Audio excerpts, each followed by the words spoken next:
And welcome to the Howard Eskin Show. Another absolutely sensational guest on the Howard Eskin Show on this, as we're live on Saturday morning. And obviously you can watch it forever and ever going forward. And I want to also tell you our presenting sponsor, and I'm happy to do this. Our presenting sponsor is Stillwell Financial Advisors. Any wealth that you might have, and and there's people out there that got some wealth and got some money. If you want to invest it, Jeff Stillwell is the guy. He really does know his stuff, and I've told you that in talking to him, I learned a lot. And you can, and he can do great things with your wealth. Just he's a regular guy. Just get in touch with him. 732-343-0813. That's 732-343-0812. And obviously, I also want to welcome our other partners and sponsors, Piazza Property Pros. Cut the cord with Jason and Audi of Westchester. All right, let me tell you a little about the show. There's so many things to talk about today, and Frank Caliendo is our guest. Frank Caliendo's our guest. Charles Barkley's our guest. Allen Iverson's our guest. John Kruger's our guest. Well, sort of. We'll get into that. Frank is sensational. I just always get a kick whenever I see him, and even when I watch the clips of Frank, it's really fun, and I'm sure he's got some good things for us today. But what I want to do is also congratulate the winner of the pair of Oakley sunglasses from the last show, who answered the question correctly. And the question was, to win the glasses with Andrea Kramer, question was, when she was inducted into the National Sports Writers Hall of Fame, who was the presenter? And that was her son.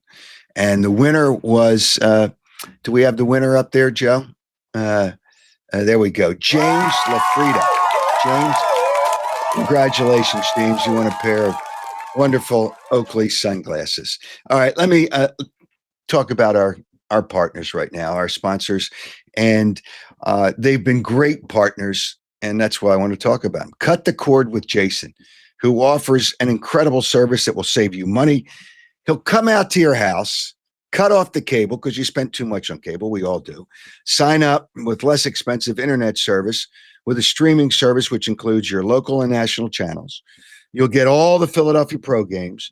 And if you have a second home, that's part of the package. Jason can set up you with one monthly TV bill for both houses. For more information and to save lots of money, what you got to do is call Jason, 215-801-5858. That's 215-801-5858.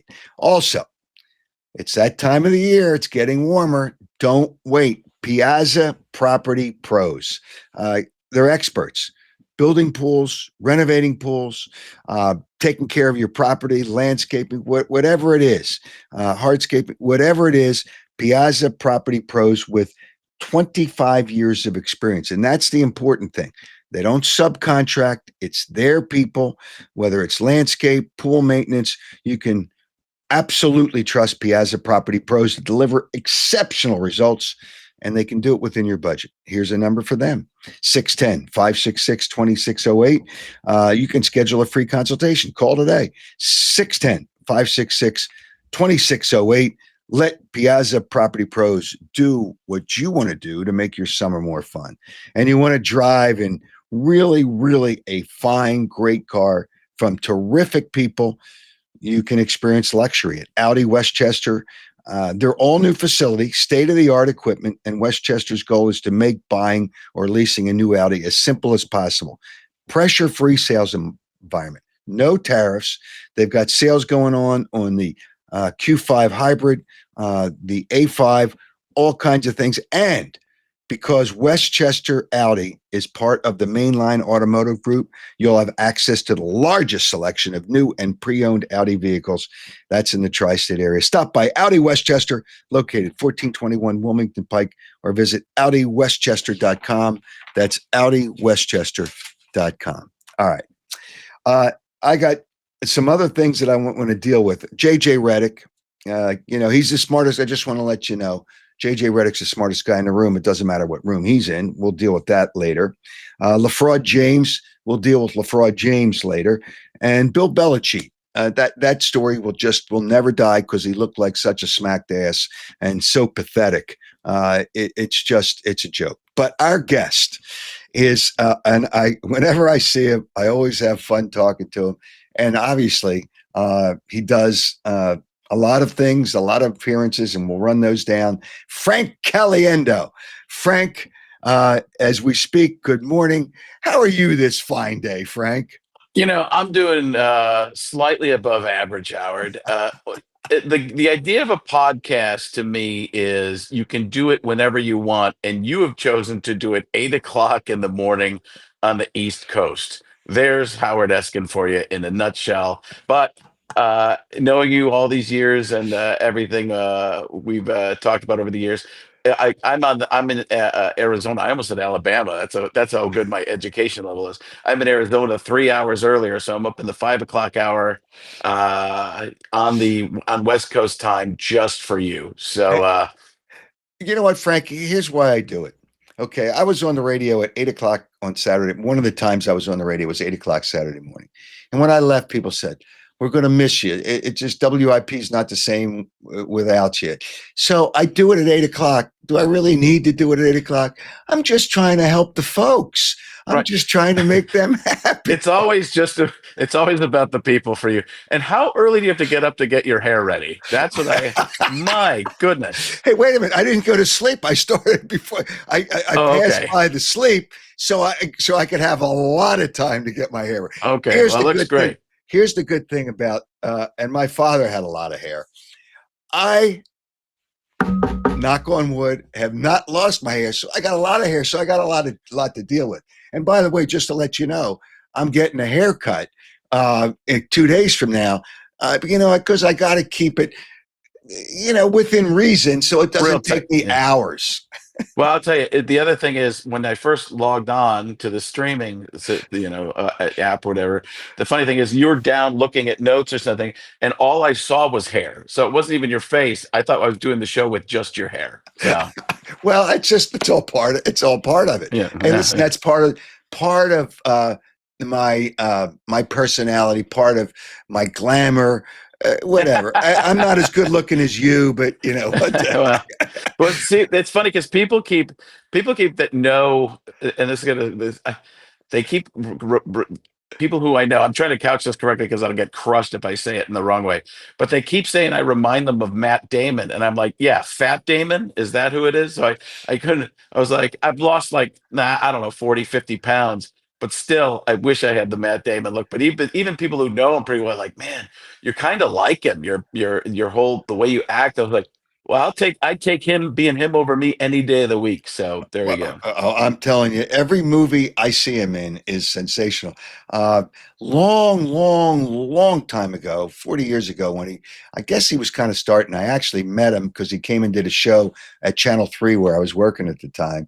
But he has gone a lot. But I'll say this is about you. You are better at what you do, and he's better at what he does. So he couldn't do what you do, and you can't do what he does. Well, you So know what? See, I couldn't act that well. He's an incredible actor, but he does quite a few impressions. I mean, he's got a great really, voice for that. Yeah, yeah, yeah. So he actually can do what I do, and I can't do what he does. I can do at a certain level. I can do 50%. He could probably do 70%. I could probably do 40% of what he does, and he could probably do about 90% of what I do. He's a really good mimic. uh, So. uh, uh, Frank, I know you've done a lot of TV shows. Have you ever done any kind of bits in movies? Have you done Yeah, I've been in a anything? couple movies, but people always want to change whatever is written for me to. I did a movie called the Comebacks, which they had me as an announcer, and it was a voiceover. It was like a sports movie, a football movie, but was like airplane, those kinds of jokes, like Naked Gun type of stuff. and they had me as the announcer, and it came in the voiceover for the championship game, and you hear Al Michaels and John Madden. Unbelievable what we have going on here tonight, John. Yeah, and you take a look and it cuts to me, and I'm just doing all the voices myself. So that was one. I've done a couple other little things. A lot of times, a few times I've gotten cut from movies and stuff like that. So, but I don't like the audition process. It's just you go in or you put it on tape and you spend all this time and they might look at it. You spend 2 days memorizing, trying to learn something, get a character, and they might look at it for 5 seconds. I'm like, it's just, I don't know. I can't put that kind of time into something. So I have worked on the acting and stuff like that, but I haven't really pushed that hard. And it's better to be in LA. I live in Phoenix, so that Mm, that goes against me a little bit, but and at the height when I had a lot of stuff going on, when I had my TV and stuff, this show and things, they wanted me to audition for a lot more, and I was like, mhm. and I would have had a better chance at getting stuff at that point. I was in really in the focus of people, but I was like, I want to be good at this. I'm trying to be good at this one TV show thing. And that's not the way Hollywood works. It's like, let's take on as many things as Yeah. possible. And then that's just not how I operate. I struggle to be good at one thing. I don't want to try and do 50 things and then just be awful at everything because I'm a pretty harsh critic of myself. I mean, people will come after me and be like, that sucked. I'm like, I know, but I got to put something out. So that's the way it is. You know what? I've been in a couple of B movies, so nothing crazy. I don't even know how that happened. And here's my bucket list, and you're going to think this is ridiculous. I'm a big fan of Law and Order of the Oh no, TV no, I series. loved it. Oh yeah, Yeah, I wish my I life want to had be those in kind. it. That's my Well, I bucket wish list. I I'll got a be. feeling you got a chance on either end. I'm just waiting for a boom, boom, and then it just changes scenes. So that's you saying it wasn't me. It wasn't me. And it couldn't have been me. I was getting my hair cut. Right. Okay, Howard. Well, I'll do anything. I'll be a homeless Wait. person. I don't want to be a rapist. I say that obviously. Whatever they want me to do, Well, whatever they want me to. you have a persona. I mean, you're actually you're. I don't want to again. I don't want to say this the wrong way, but I think of you as like going at people just hard. And that's easy to write for. You're doing the opposite with me right now, so I'm worried about it's the calm before the storm. But it it's it's easy, and you have the look. You have a look and a point of view, and those two things when they're together really I just find you could find spots for somebody who has that. That's the casting it. For me, it's like, what does Frank do? Does he do, people know me for all these impressions, but that's because I hone in on other people's persona as opposed to what mine is. And really your life, you just pick a character in your that you want your own life to be. You know who yours is. It's bold and strong. And mine is like, man, I don't know. Well, they've had in Law and Order. They've had people that I know who. There was a sportscaster from New York. Players. Joe Piscopo actually had a serious role in a couple of Law and Orders, which you never think of Joe Piscopo as being in a serious role. But that's my bucket list as Law and Order. Yeah. But all right, so here, Frank, what you do is entertain people, and you're an entertainer, you're a comedian. I mean, you entertain people, and people need to laugh every once in a while. But how, you know, impersonations? We all at one time impersonate somebody. There was a broadcaster here by the name of Bill Campbell, who did every sport. May he rest in peace. And I knew Bill actually early in my career. I did stats for him when he did the Sixers games because I just wanted to get into sports. But I would try to imitate Bill Campbell. Oh baby, oh my. Now you don't know Bill Campbell, but Bill was just crazy. But how did you get into it, and how did you develop so many impersonations? Well, I went to school for broadcast journalism. First of all, I went to school at the University of Wisconsin Milwaukee and I didn't know what I wanted to do. I really wanted to be a guest on talk shows, and I got to that pretty early, getting on like Letterman and Mhm. Leno and stuff like that. So uh how did I get into stand up? I was about to graduate and I was like, I really don't know. I don't want to go to Eau Claire, Wisconsin and be interviewing the local dog catcher, something like that. Something simple. That's not really what I wanted to do, because you have to work your way up. You don't start at the top. Right. You start out doing these lower end types of things. So I was like, I don't know. So I went to a comedy sports class, which was an improv class, and about a week in, they're like, you know what? You should do stand up. I'm like, does that mean I suck at improv? They're like, no, just on the side when you're doing these impressions and things, it's just there's more of that for stand up. And I was like, okay. So I got into that. And I was doing like weird ones at the time, like Tony Danza, Jonathan Samantha, Mona. So I was doing these voices, and I would pick up on little things like when I would watch Who's the Boss.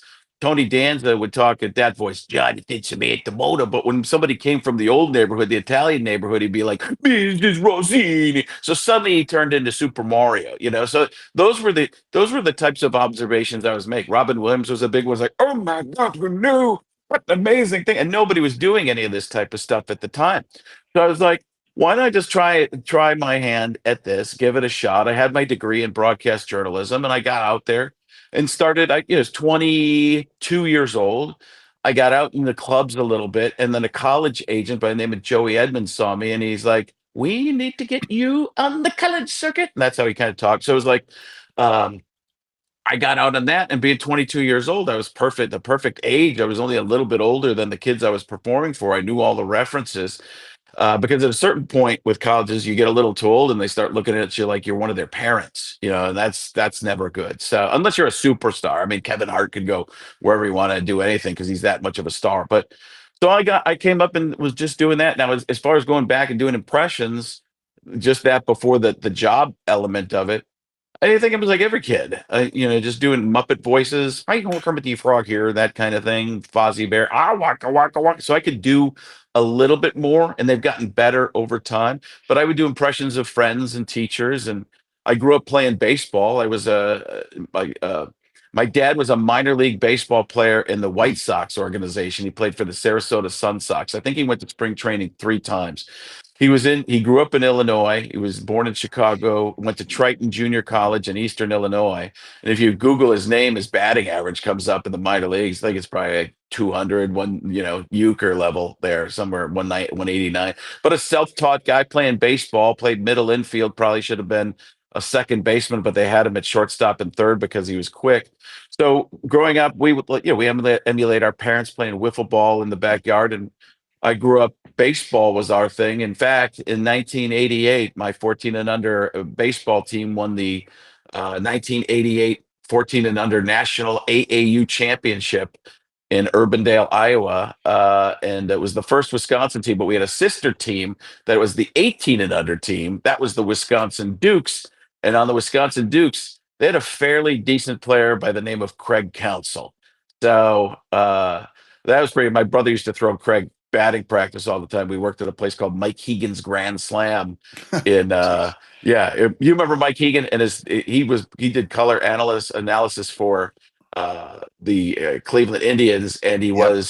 his dad played, I believe, for the Oakland A's, Jim Hegan. So I mean, so we baseball was the thing. We played basketball and football. I actually tore my ACL as a running back in as my freshman year, so I got the Al Bundy story as well. But yeah, I mean, just for me, when I was a catcher, I would talk to the hitters. I'd be behind the plate, and there were I would do Saturday Night Live characters and stuff like that. I didn't have my own impressions, but I would do impressions of the umpire or the pitcher or friends or whatever, and just try and make the hitters laugh and throw them off and try and win the umpires over and get extra strikes called.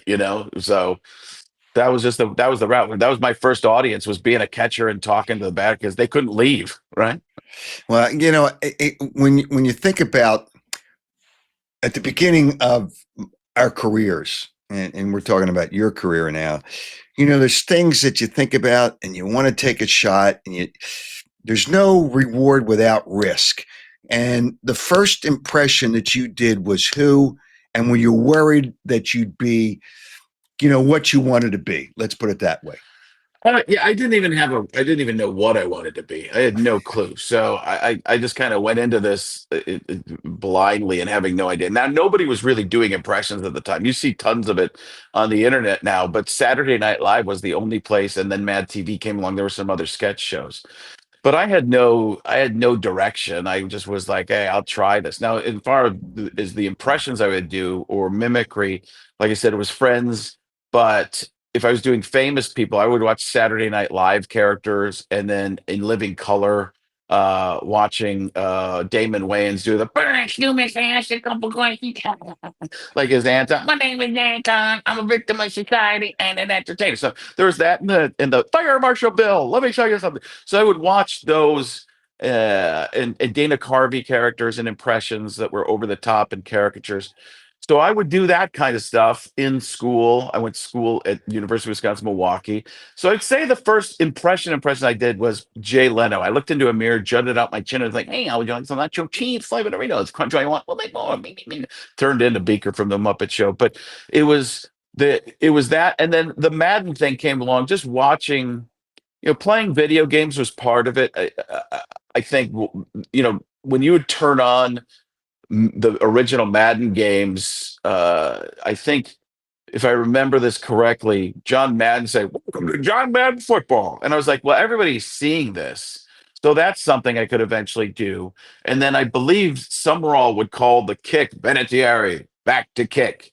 So I would watch those things and listen to that. And that kind of came in later as I was trying to figure out what I wanted to do. And I was in school at University of Wisconsin Milwaukee. I was like, wait, well, this sports thing, nobody's really doing any impressions in sports nationally. I think people do them locally, but there weren't these podcast platforms and there wasn't really any place to do. So I was like, I'll start doing this. And the Madden thing really started taking off. I did that Tony Danza. Like I said, I did some Chris Farley. Okie dokie, here we go. The Robin Williams. But then when the Madden thing started coming along, I just thought, well, that seems like a good bit to do. And with John Madden, I could explain things. I actually had Hmm. another comedian named John Caponera is like, explain the jokes as John Madden. So I was like, I went from just going, here's a guy who, when he puts his contacts in, he can see better, to see the reason that joke didn't work there is Frank was trying to get you to think about this, but he didn't set up that well. And then boom, that's where the joke was supposed to be. And then I turned it into the Madden Summerall bit, which was Summerall never talked. Madden did all the talking, or a lot of the talking. Summerall just did the phrases that to the 20, to the 25. There's a flag on the play. And if the referee, if he throws a flag and he didn't make a mistake, there's probably going to be a penalty. And that stuff just kind of took off. I mean, Well, you know what? I'm getting a lot of comments here, and John Madden is the one, and you probably hear this, the one impression that really got you rolling in the minds of people. Obviously you've yes. talked about doing other things, but your John Madden is terrific. I mean, And nobody uh, was really doing it. There might have been somebody doing it locally. I'd never heard it really done. I mean, I think people tried it. Um, but for me to have the bit and then put it on TV, this was back when if you put it on TV, nobody else would try something. If you did an impression, you kind of owned it, and that there's nothing like that anymore. So my goal was just to get the Madden impression on early, and the way I got it on was Jimmy Kimmel was doing the pregame show at Fox, and he was looking for a bit to do something about John Madden. Now he had heard about me, and again, the internet wasn't even around. There was email, but nobody had any video of any. That wasn't right. nothing was being shared or passed around. This was around 2001, 2000 ish, maybe 2000, yeah, 2002 maybe. So somewhere in there. And he had a guy who did a John Madden, Jimmy Kimmel did, which was me, and then the his producer had somebody that did a John Madden, and they were fighting it out to see whose John Madden was going to get on. And guess what? I was both of them. So it turns out they were fighting both over me, and they go, "What's your guy's name?" Frank Caliendo. Oh, that's my guy's name. So I was the guy doing it on both ends. So we took a what happened was that we did Madden for president. It was a presidential election, and I don't remember what the joke was, but at the end of it, Jimmy Kimmel goes, "Let me fix that." He goes, those eyebrows, Mr. Madden, they're driving me crazy. Let me fix those for you." And he comes over with a pair of hedge clippers and cuts the eyebrows. And after that bit, Madden came in the next week with his eyebrows trimmed after 25 years of never having the eyebrows trimmed. That changed everything. And John Madden did not take to me well. He was kind of like, who is Really? this guy? What's he doing? Yeah, he didn't like me for the longest time. I talk about it in my act. I met him at the Super Bowl in Dallas. It was Steelers Packers, and I met him at Dallas. It I was the was Four there. Seasons. I've been to 42 of them, so I was there. Well, Yeah. so I was there. I was there. I was actually in Jerry Jones's suite. They were supposed to put me between Madden and George W. Bush, but Jerry Johnson was sitting between them. And if you remember, the Packers got out to a big lead, and they were going to put me in to fill time. And then the game it started. The Steelers started coming back, so Jerry went back to sit down. But all that time with Jerry Jones in the middle and Madden and George W. Bush, which was my a huge other impressionation for me. Those two, I could have gone in there and done a bunch of like voiceover stuff or just talk to both of them as themselves. So those are one of those moments. I'm just sitting in the back. I'm past the Secret Service and everything. And it never happened because Jerry got back there and started spinning yarns about himself. But anyways, Kimmel got me started, got me going with the Madden thing. After he uh, after he went on to his TV show, they had me audition for the part of that's Right. 2 minute segment. The other people auditioning were Jeff Dunham and his puppet Walter. So it was me, and Dunham talks about that in his book.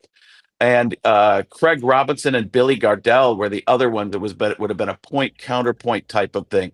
So a lot of names in that, of which some of them are much bigger than mine. So it's kind of crazy. Dunham actually credits me for making him a stadium comic by having him do other things. I was like, maybe I should have stayed out of it and gotten a puppet. What the hell? Okay. So when you do shows, obviously people want to hear Madden. What?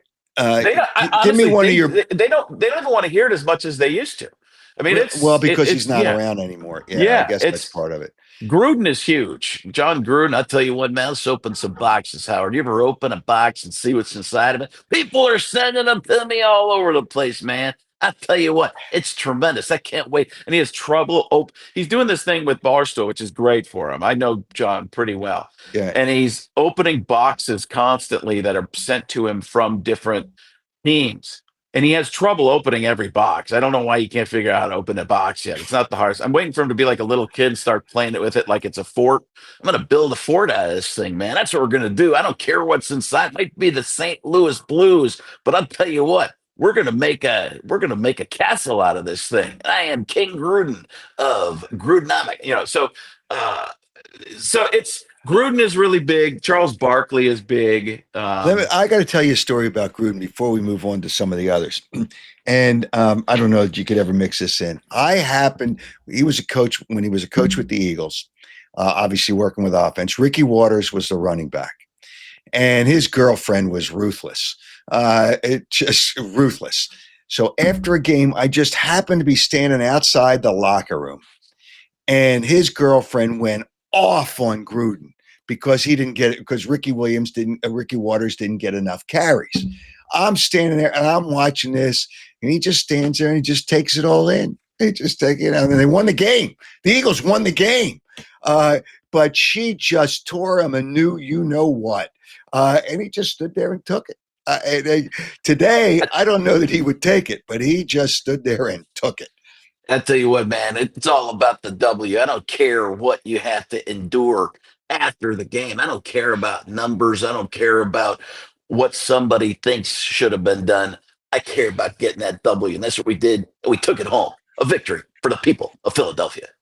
Yeah, and then you got into Charles, I guess, because he's got so many good phrases, I guess, for Well, he's you. outspoken. That's the thing about Charles. When I first met Charles, he walked up to me. He's like, Frank, you got to keep doing me. I'm like, what? You got to keep doing that impression of me. I'm like, why is that? Because every time you do it, I end up making more money.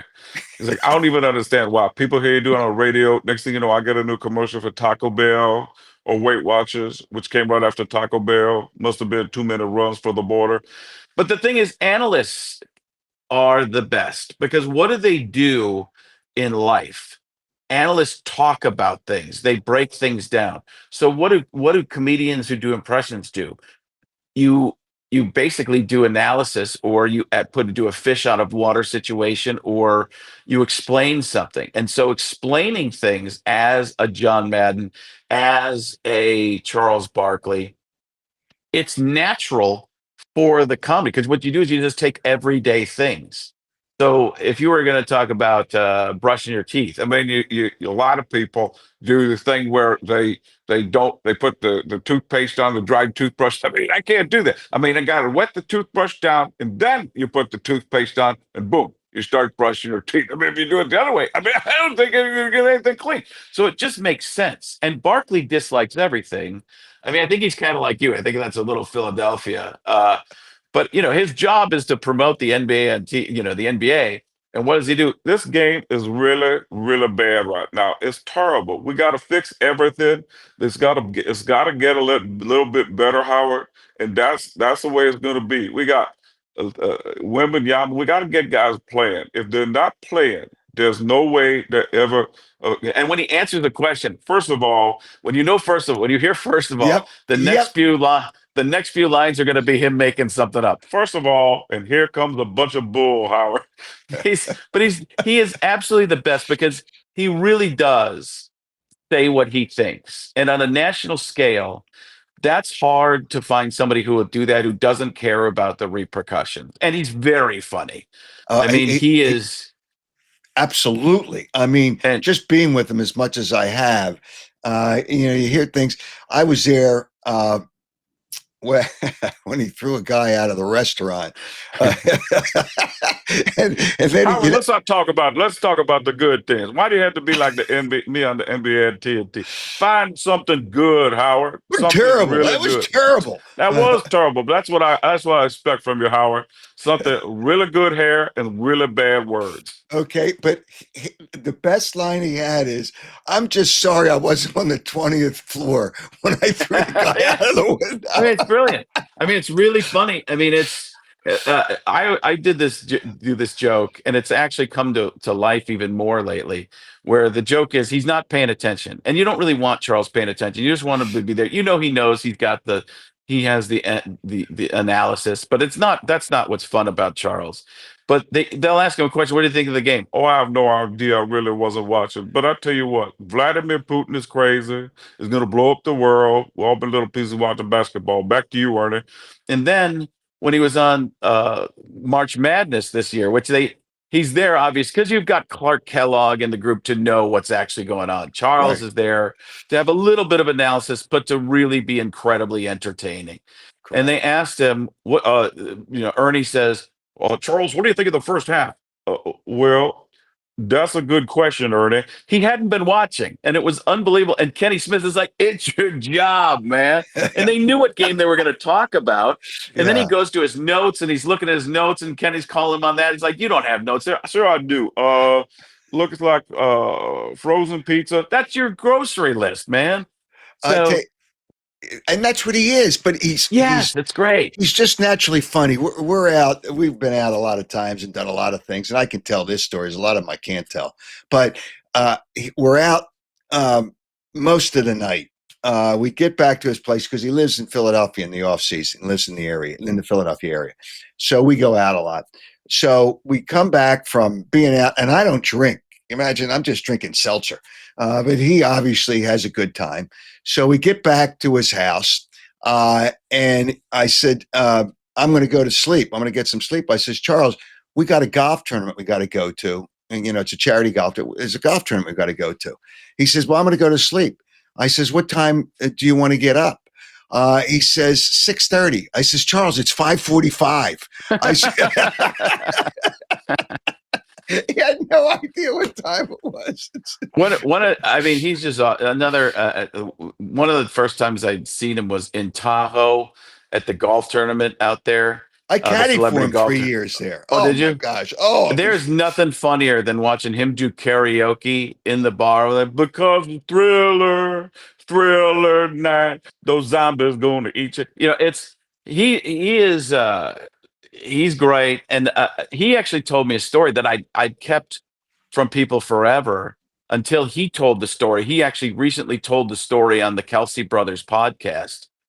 Um, Years ago, I did something, and John Madden wanted to sue me, and he called Charles Barkley, and Barkley actually was a big reason it kind of went away. But Charles said, John Madden wants to sue you or wanted to sue you, right? and I was like, yeah, I had gotten wind of that, and I'd actually done these commercials and stuff, Mhm. and I was indemnified from it, so somebody would have paid for it. But you don't want to be involved in a lawsuit. So uh, what happened was Charles tells me about this. He goes, I got the call and they said John Madden wanted to talk to me. And Madden talked to him, is like, we got to sue this Frank Caliendo guy. And Charles is like, don't understand. People they hear it. It's good for you. People know that you're out there. And so he really made the case. And like I said, it pretty much went away. But Charles, my biggest reason for telling that story is because it was on the Kelsey brothers, and that's related to Taylor Swift. And my daughter is about to be 19 years old, and that's my few degrees of separation from Taylor Swift. So I tell it everywhere I can. He's just he's who he is. He's so Maybe this should so have been. I authentic. got it, Howard. This is our Law and Order episode. This is it, and Charles is in there. Boom, boom. And I said to the judge, we got to make this go away. Doom, doom. So yeah, it is. And that's just he's so authentic, and Yeah. that's the great thing about Charles. It doesn't matter who for what, which is a Ricky Waters line, for who for what. He said that, asking about short armed the ball, but Charles just he says what he says. When Shaq had to take a dump, we can say it on a podcast. Here's how I do it. I do this, Charles Barkley. He had to take a shack. Shaq's got to go take a shack, knuckleheads. I mean, this is what I use. I use Draymond Green. Remember years ago, there was a thing where he said, I want to punch Draymond Green in the face. now, we've all said stuff like that. That's a normal thing somebody would say. That's just Charles being a regular human being. The media jumped on him like, you can't say this is violence in basketball. We can't have this kind of thing and stuff. And Charles is not the type of person to apologize like formally. You're not going to give him a piece of paper. He's going to change that even. It'll make it worse. It'll be like, I apologize for the following reasons. My lawyer says I should be sorry. that's not what you want. But what he went on, he did an apology, but he made it seemed like it was something he could live with, and it seemed like an apology, but it really was just, I apologize for recognizing Draymond Green has such a punchable face. I mean, it was brilliant how he did it. It just was, it's like, it's your fault. It's Charles. And everybody, all they heard was apology, and people moved on. It was brilliant. Yeah, and he's so quick to extend a situation, but do it in such a good and funny way. It's just Well, Bradshaw has that. Terry Bradshaw has that same kind of thing, because Terry's got a character too. right. Terry's is the dumber character. Terry can extend things by just playing dumb. I tell you what, Frank, I'm not as dumb as they think I am, but I'm close. I just play it out. So that's and well, Charles is in the Bradshaw seat. NBA and TNT is kind of a mirror of the original NFL on Fox. I believe the same people that did the Fox show went over and created the NBA on TNT. So Ernie Johnson is James Brown, Kenny Smith is Howie Long, and Charles Barkley is Terry Bradshaw. It's that same kind of dynamic. So that creates your persona, and you get to be that every week. And Charles was the jokes on him a lot. When the jokes fail on the NBA and TNT, which I believe is probably the best, not just sports show, but probably the best show on television. Absolutely. That when a bit goes wrong and they have to try and fix it on the air, or they just start making fun of each other for it being, not going, that's what makes it great. It's the the approach. It's the honesty and not trying to hide that the bit didn't go well. That was one of the toughest things for me on Fox. I had to pre-tape anybody who did comedy, Rob Riggle, Jimmy Kimmel, any of the guest people that did it. You're taped. You have to tape it 2 to 3 days before to have it all edited and put together, and then it's just pieced in the show. So what happens naturally on the show for that is what becomes funny, whether it's Terry Bradshaw or Charles Barkley. But in a bit, it's kind of scripted and just is what it is. So you have to sit through the bit. If it's not working the way you want it to, it doesn't hit the element of the way they're looking at it. The point of view of the rest of the show, it just has to sit there for 2 minutes and somebody might stare at it. But in the moment, if a bit falls apart, you can just quit the bit and start making fun of each other, break the fourth wall and have fun with it. So, and that's what makes those shows really great. You know, there's funny situations, but it wasn't for Charles. He's playing in Tahoe, and I'm his caddy, which was brutal because you're digging out of bunkers all the time, raking bunkers and all that nonsense. It's the 11th hole at that golf course they play in Tahoe, and that has water about 150 yards away, whatever it is, and he keeps on hitting the ball into Jason Kidd's in the foursome, and he looks at me, and he hits it in the water, then he hits it in the water again. And then he hits it in the water again. I says, Charles, you know, you can drop in front of the water. And he's running out of golf balls because he doesn't put that many in his bag. And in a real tournament, you can't have somebody bring you golf balls. So I says, Charles, you got to drop. And so he says, give me a bleeping ball. You know, I could probably say it on a podcast. So I took the ball and I threw it at him. And finally, he got it over. So at the end of the hole, he goes over the green. He one putts for a 15, the second hole of the tournament. I said, Charles, we just got to keep it together. We got a lot of holes left. This is Tin Cup with Charles Barkley. You remember that movie? Yes, absolutely, with Kevin Costner. And it's a really crazy situation, knuckleheads. We gotta give me another ball, Howard. Well, and then we're playing, and Danny Ainge is in the group. He used to go after practice. He used to go out and play a lot of golf when he played with the Suns. So we go out, and I forget which hole it was. He hits a shot, and there's a big rock to the left. The ball hits the rock and hits him in the head. And he says, "Oh, am I bleeding? Am I bleeding?" I says, "No, but your ball's back there, and you got to hit it where it lies." Charles he's beautiful. So the other impressions that you do, Allen Iverson. Allen Iverson. You could say I do an Allen Iverson. You know why people think I do an Allen Iverson? Because I read the Allen Iverson practice as Morgan Freeman. That's what it is. We're talking about practice.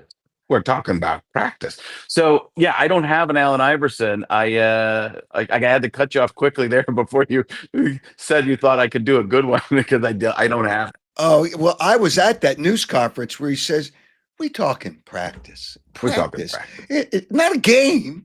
We talking practice.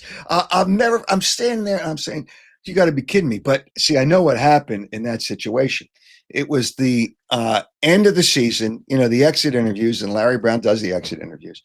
And I found out where he was all day. He was kind of hanging out with his guys, drinking beers, drinking Coronas. So he was so fucked up. We call that Luka Doncicing.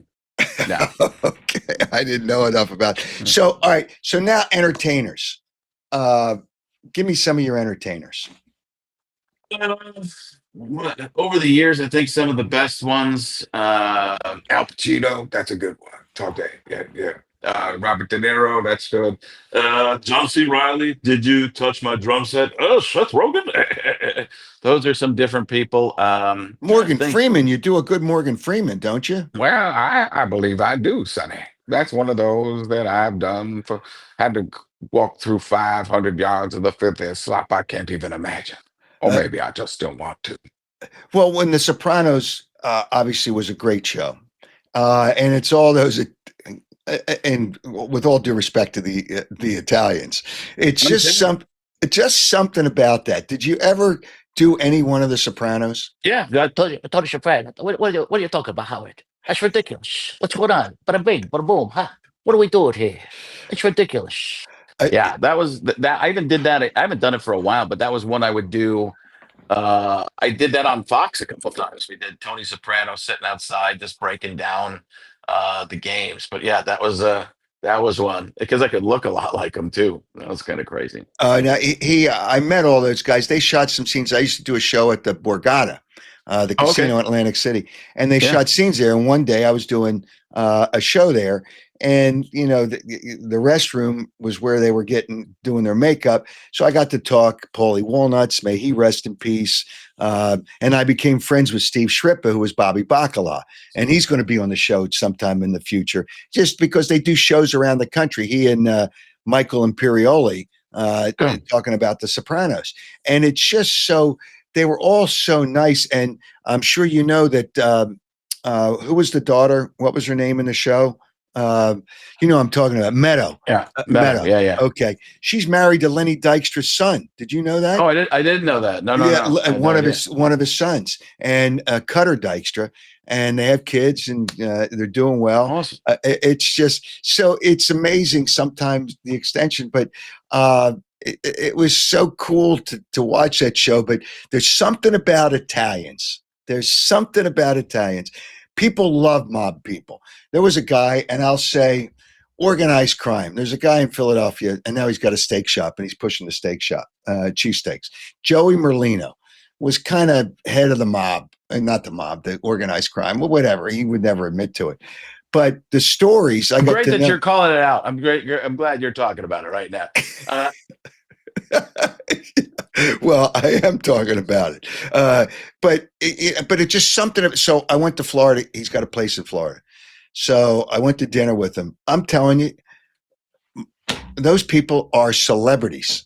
Well, the movies have glorified that, and in television, but they glorify a lot of things. But I mean, listen, I'm an Italian from Chicago, man. My family, there's all kinds of stuff. My uncle used to say, when I was with Sinatra, we were talking about. I wasn't even born yet, but he's got stories. I'm sitting there with Sinatra. We're talking about cheese because I can get him cheese anytime he wants. Like, okay, whatever. My uncle actually was like the mafia of cheese. Like, you can't get cheese in Chicago. What don't you mean? I'm like, why are you angry about this? What's happened? What's going on? It's unbelievable. Okay, so the NFL on Fox, the pregame show. I guess you did that for a couple of years, right? Did bits on it. I was on 9 years. 9 years. Okay, so so how time flies. Any situations there on or off camera? I mean, the best moments I experienced were being just around the guys because I was in the studio every once in a while. I was in a dressing room. Franco Harris accidentally walked into a dressing room. I was talking to Terry in that dressing room. They hadn't seen each other in 20, 30 years or something like that. So that moment was pretty cool. It was like that and a Dr. Phil moment. Dr. Phil was backstage. And no, it's always interesting when you're in a room with people way more famous than you and nobody asks you to leave the room. That's something that I always find to be pretty cool. Just hanging out with Terry and the guys at Super Bowls. That was always fun because you just get to see Terry in real life, what he's like walking around. He'll just call things out. He goes, over there, that's a hooker. Yeah, that's a hooker. You talking about Terry? Belichick's? No, I'm only kidding. I'm only kidding. No, whatever. No, somebody says, "Can you do me?" But I'll just give you a little. If you heard me on the radio, when people are completely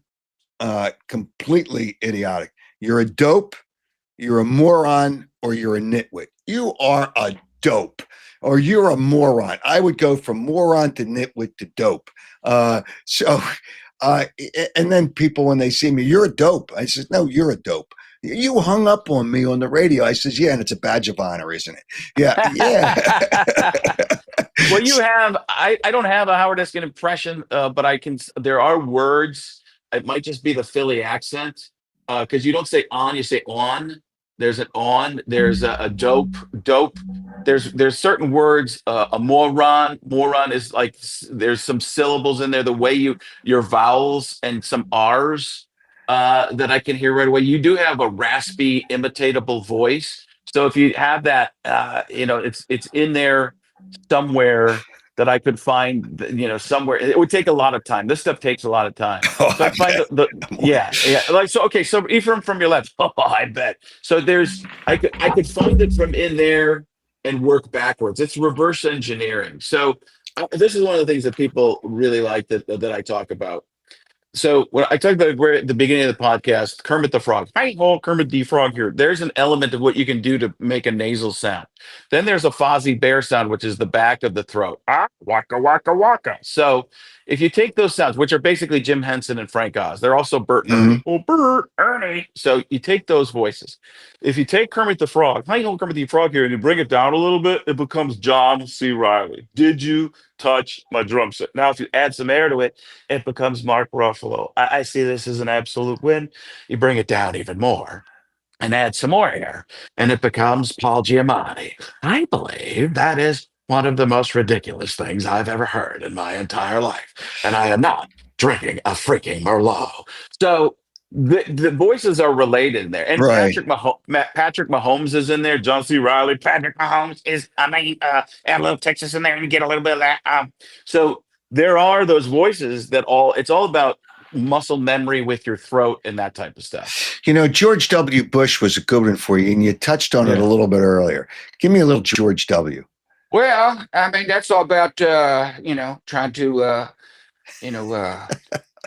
think of, words, Which is crazy because then we went to President Obama, whose word, his ability to think of words was he would be, we have to contemplate this situation in a manner that is proper in all of perpetuity. And, we just had a guy who couldn't think of words, and then this guy can put it's not even political at all. I just think of the characters. It's Right. almost the difference between Biden and Trump are big for me right now because they're kind of like the two old guys from the Muppets, Statler and Waldorf, that sit in the balcony. But Trump, it says everything he wants. I do library Trump, the quiet Trump. It's very quiet. I'm saying very tough things. I get tough things, very tough things. And then my Biden is basically, he just, folks, come on. What are we doing? The guy with the thing. I don't have to tell you. no, you did have to tell us. You're the president. I would have told you it wasn't your turn. Well, guess what? It is again. Okay. Okay, So- when you do Trump, I mean, Stormy Daniels was such a big part of, whether he denies it or not, we know what happened. We know it's true. Do you ever relate to a situation when you do Trump? Little bits. My stuff stays away from the actual politics. I let Right. people have Yeah, their own decisions. I kind of let people. I do a joke about. I've thrown out. It's kind of a pun type of joke, but years ago on the NFL on Fox, we did Trump. I did Trump with Trump at Trump Tower. And the joke was, I've decided to run for president. I've decided to not run for president. I've decided to not run for president. Are you running for president? I don't even know anymore. So we get this done with the sketch. And he's like, do you have a second? I was like, sure. He says, come with me. So we go to this kiosk thing in Trump Tower. Now, granted, I'm dressed like Donald Trump. And I'm with Donald Trump, and we look like Dr. Evil and Mini Me. That's what it looks Right. like. And people are just staring all over the place.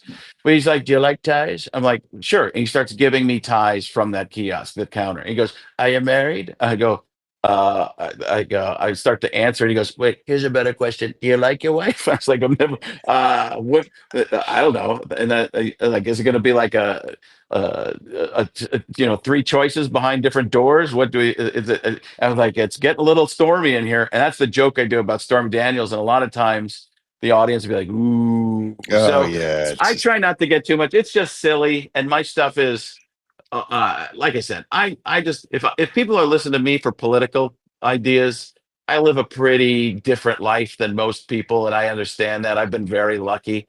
So, I try not to tell anybody what to think on that. And I can't talk about, obviously we all have opinions, but I can't deal with it because half the people, people love me or hate me anyway, but I don't need them to love me or hate me because of politics. Because then right, really you got enough love hate based on what you do, just being you, to open up another can of worms. Yeah, it's absolutely right.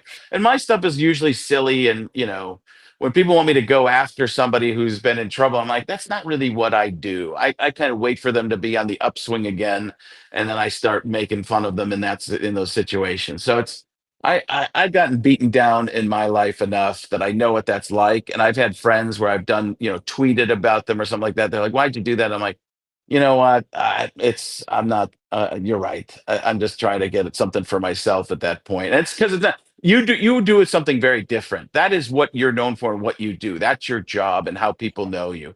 I'm not a reporter. I'm not, an analyst. I don't do the research on a lot of stuff. So I feel like other people that's their job and their livelihood. I feel that's very different than what I do, which is kind of just being silly and with these cheeks cherubic a little bit. Yeah, Screaming A. Smith. We'll cap it with that. It's so I easy. understand what's coming down the pike here. You have to understand, Howard, that running for president, which is what I decided to do internally, but not externally. Last time I saw Stephen A, which is funny, we call him Stephen A. Like we don't call like Michael J. Fox Michael J. Right? Yeah, It's right. I just know. Stephen A. is the only guy. But I saw him when I first met Stephen A. He's like, of all the impressions and impersonations you do, Frank Caliendo, don't ever do me. And he was joking, like half joking, of course, but he was having fun with it. I saw him at the Super Bowl a few years ago, and talked to him for a few minutes, just quickly. And then somebody about 2 hours later asked him who does the best Stephen A. impression, and he said me.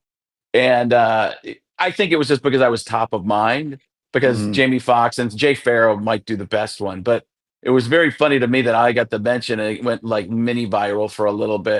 And I was like, see, I do a pretty good Stephen A. Smith for all the people that tell me it isn't very good. But Right. I understand. I like that subtle understand. When he gets real serious, Bronny James, I know. what are It we just doing here?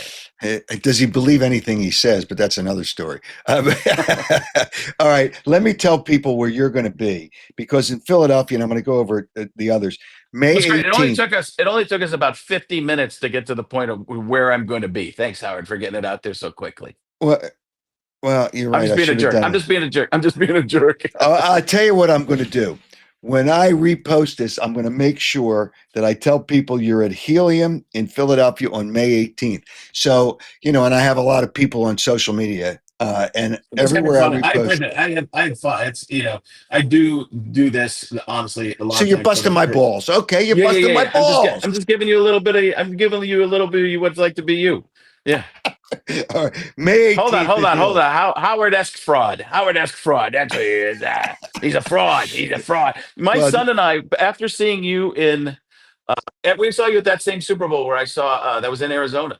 right. All we do is walk around calling people frauds now, because he's like, you were just calling people frauds. He's a fraud. He's a fraud. He's a fraud. And now my son and I, all we do is just go, he's a fraud. We're fraud. We're fraud. That's a fraud. He's a fraud. We Well, text my each other. name um, for LeBron James is LaFraud James, because I think he's a fraud. So, and I rip him, and he gave himself. And see, this is being a fraud. When you give yourself a nickname, that is a fraud. And he gave himself King James. Nobody named him King James. Like, people called Well, me the LeBron is the name. LeBron is king, right? That's what it means. Yeah, but he gave himself the nickname. Right. Yeah. No, I get. Back in 1982, I walked in the locker room, in the Phillies locker room, and Pete Rose. Somebody did a story on me, the king of sports talkers on TV, and I was like a few months away from going into TV, and Pete Rose says, "King, you're the king," and then everybody started. But I never gave myself a nickname. That's why I have Elvis in the room, because the Kings never left the building. Well, you're a bush. Yeah, when people introduce me, a lot of times they introduce me as the great Frank Caliendo, and it sounds like a magician. It's like the great Frank Caliendo, and like birds are going to fly out of my sleeves or something.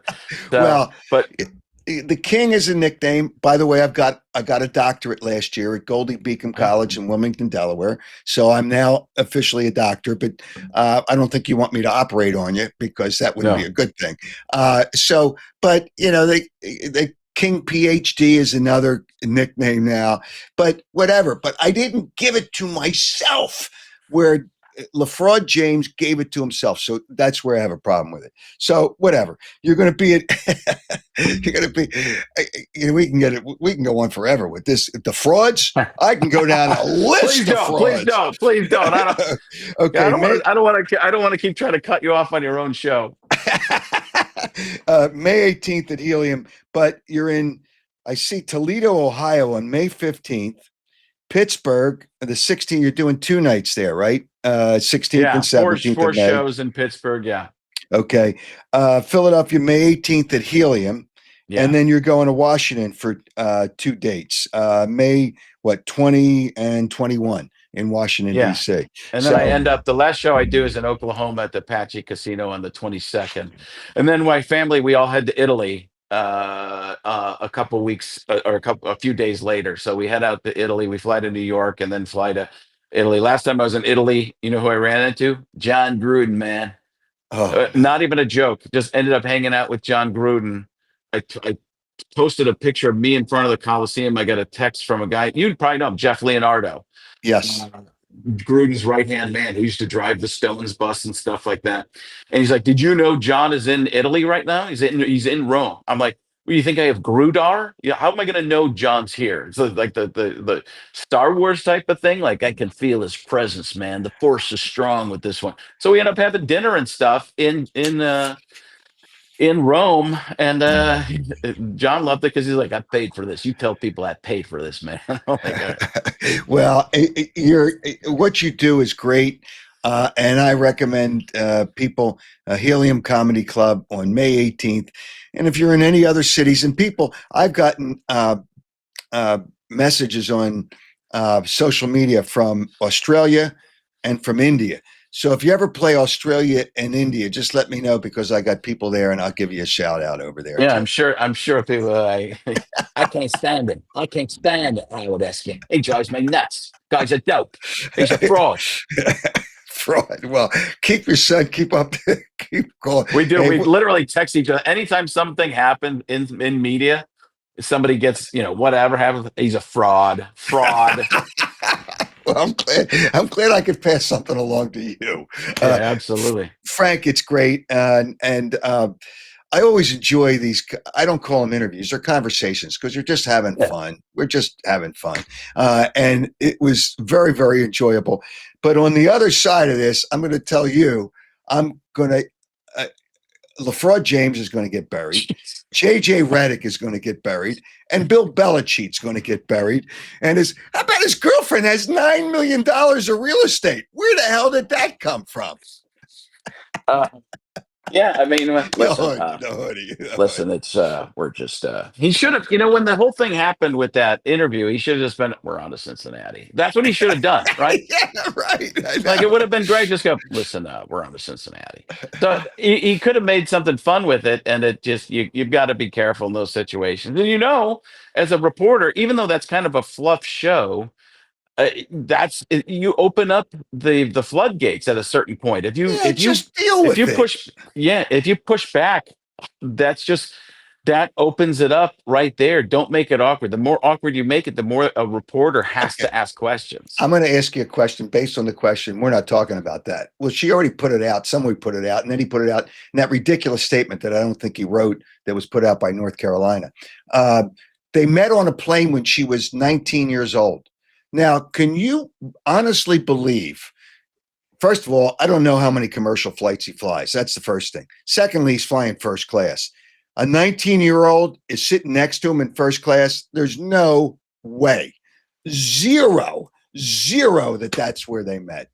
You go to this though. I don't really care. You know what? But he made an issue of it. Yeah, I get it, and that's the world we live in. But I don't really care. I personally, but a lot of people do, and that's the world. Like you said, it is a job of the reporter. You can't gloss over it because I get that. I understand all of that.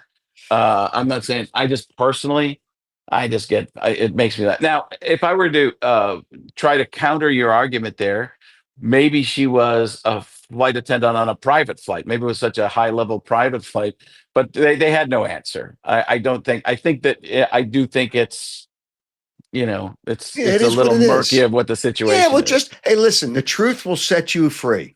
Yeah, that's why I lie. I lie constantly and have to fight my way out of it. Well, that's what I'm kidding. Roger Clemens is a good guy now, and I got to know him a little bit through somebody else but not really well. But he just deny. You can't deny because people know that that's wrong. The truth. And so I always tell people the truth will set you free. That's just and it just you get it out there and you just move on. Yeah, sometimes it just the next thing happens. Depends on how much truth you have. If you have a lot of truth you have to tell, sometimes it's better to go into hiding. Yeah. Okay. Hey, Frank, it's great talking to you. I will make sure that people know that you're going to be at Helium Comedy Awesome. Club on May 18th here in Philadelphia. But we're heard all over the world anyway. Yeah. So Good whatever. night, mate. Yeah. Good night, mate. Have a great day, and thanks for getting up early in Phoenix. Yeah. For being on the show. Man. All right. Appreciate thanks. it. All right. We'll talk. Thanks, Frank. Frank Caliendo. Great guy. Funny guy. He's just like you and me. Hey, listen, all we're trying to do is have fun. We're just having fun, right? We're just having fun.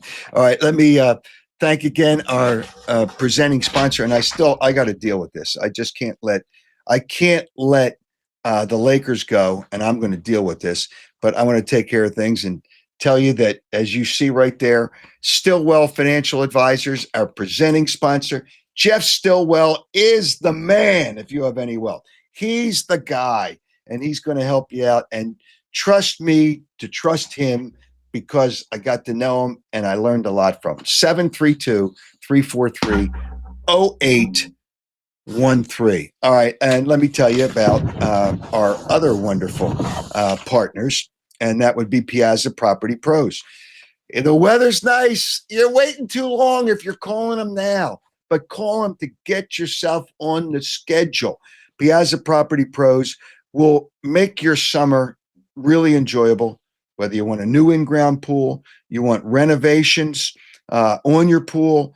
Piazza Property Pros, 25 years of experience. Don't ever forget that. And they don't subcontract their people. They are their people, skilled people to do the work, whether it's landscaping, pool maintenance. You can trust Piazza Property Pros.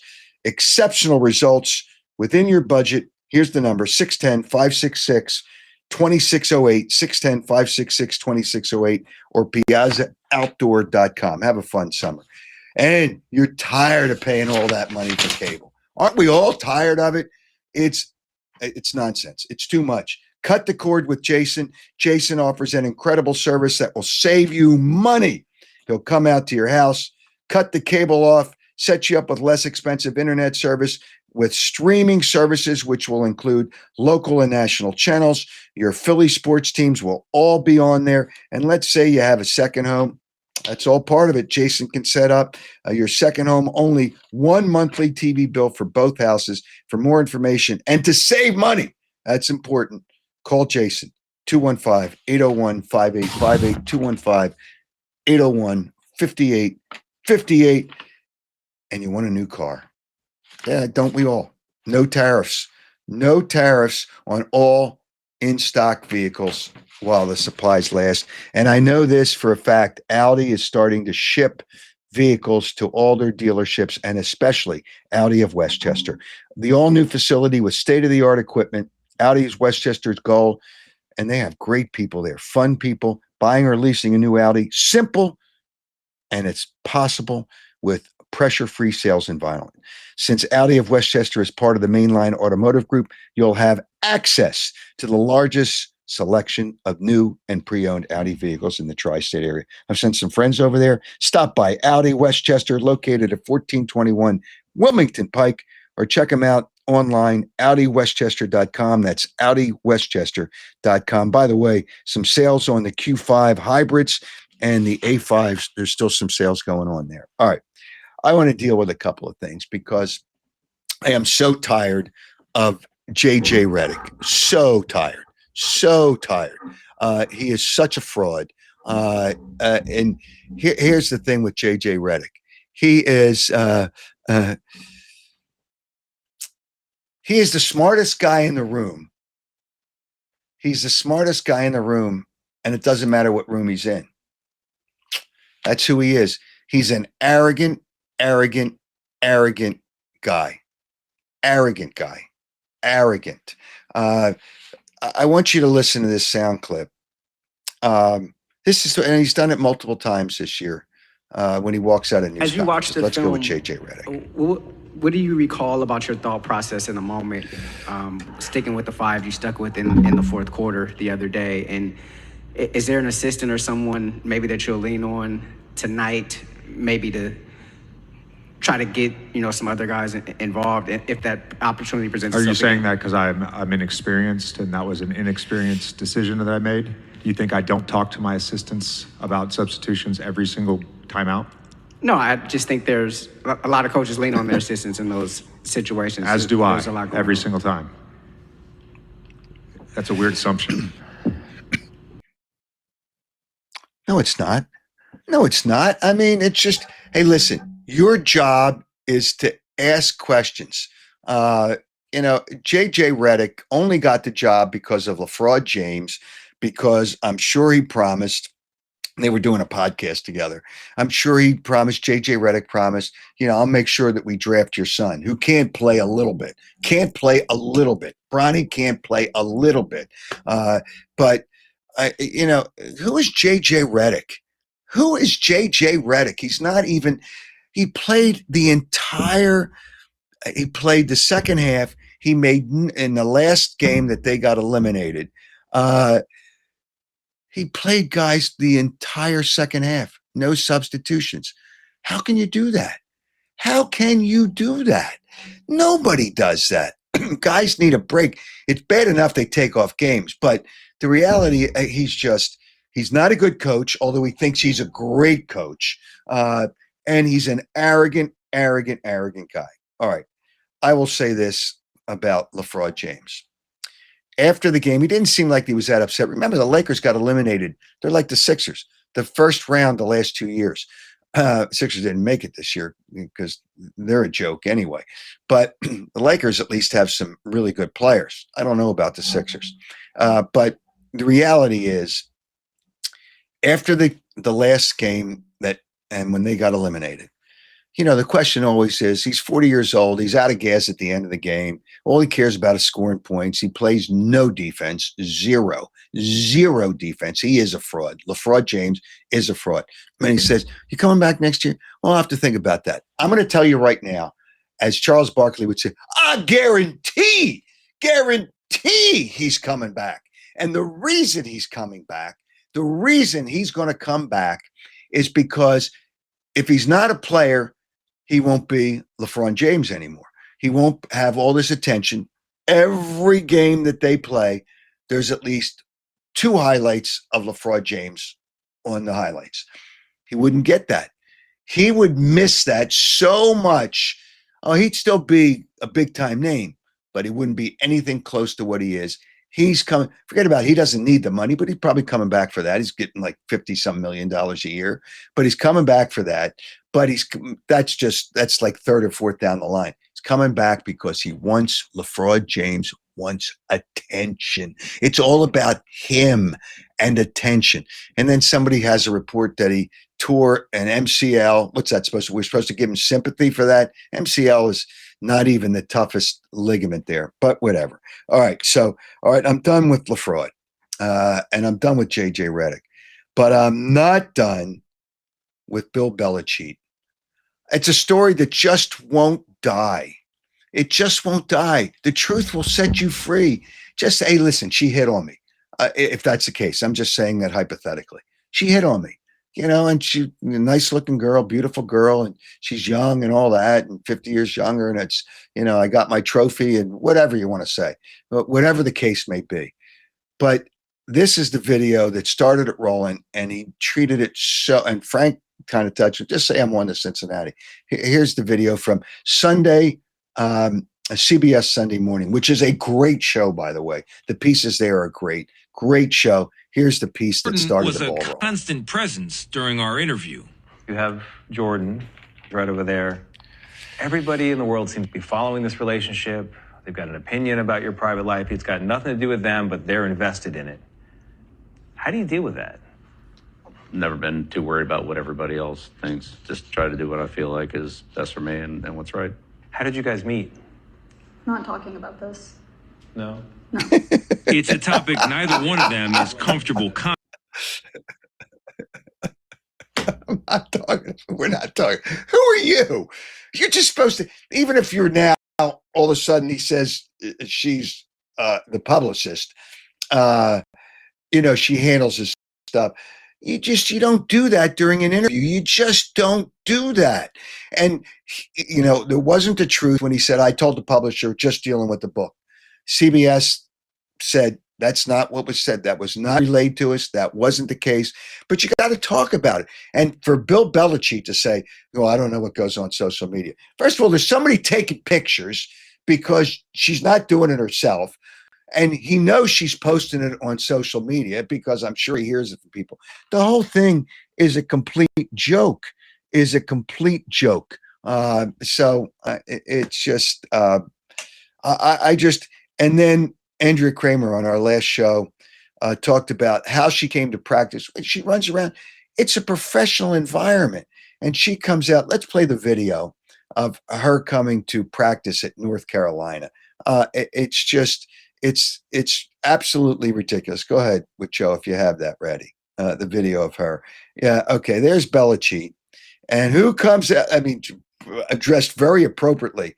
Look at those shoes. She's in the wrong place to wear those boots. But whatever the case may be, the whole thing is like, he's working. She just takes over and then there's reports that and it's fact, that she's got $9 million worth of real estate since 23. And they were going out at that time since 2023. Where did she get that? Where did she get $9 million worth of real estate in the New England area? But whatever the case may be, all right. So I took care of JJ Redick, and I didn't play it, which is fine. Brian Windhorst buried him for being immature. And we don't have to deal with that. But JJ Redick walks out of news conferences if he doesn't like the question. LaFraud James wants all the attention on himself. Bill Belichick, just tell the truth. Just, hey, listen, if in fact she did, and I don't know that, if in fact she did hit on him, okay, it's okay. Hey, listen, she was very friendly to me. I got kind of caught up in it, and then we started to get to know. But just make some, he never answers questions yet. He did when he wasn't a coach. He'll never get a job in the NFL again. Never, never, never. I wanted to deal with the Phillies, but we'll do that again. We're doing this on Saturday morning. Friday night, they had 6 hits, but they had 2 home runs and only scored 3 runs. And we got to deal with Bryce Harper, and we're going to deal with that on later shows. I just want to see if he comes out of it. He's hitting 230 something, like 235. There's something, and sometimes players are going to have a tough year. And is this Bryce Harper's year? But we'll deal with that at a later date. And the Eagles, obviously, will deal with that at a later date. Our next show is Wednesday night at live at 7:30, and it's lasts forever. And thanks to our partners. Thanks for our presenting sponsor, Stillwell Financial Advisors. Thanks to all our partners, Piazza Property Pros, and Cut the Cord with Jason and Audi of Westchester. Thank you. Didn't we tell who the winner was of the sunglasses? No, and the Oakley sunglasses, James LaFrida, and congratulations, James. I was going to give a pair away today, but you know what? I'll save them for Wednesday. But we got plenty of sunglasses. So Wednesday, there's so many different things that Caliendo said. I don't know how I would come up with a question, but maybe, Wednesday, I definitely will give away a pair of of Oakley sunglasses. And all you have to do is listen to the show. And then when you listen to the show, I'm going to have a question at the end of the show. answer the question by sending it to my website at howardeskin.com in the contact page. But you know what? I'll say I'm not prepared. I'm not prepared with a question. So we'll save those glasses for Wednesday. But thanks for listening to the Howard Eskin Show. And thanks for being there wherever you may be in the country and out of the country, as it turns out. Thanks. And thanks to Frank Caliendo. May 18th at Helium Comedy Club. You know, Frank must be the balls, but that's okay. That's all right, Frank. You're allowed to do it because everybody does that.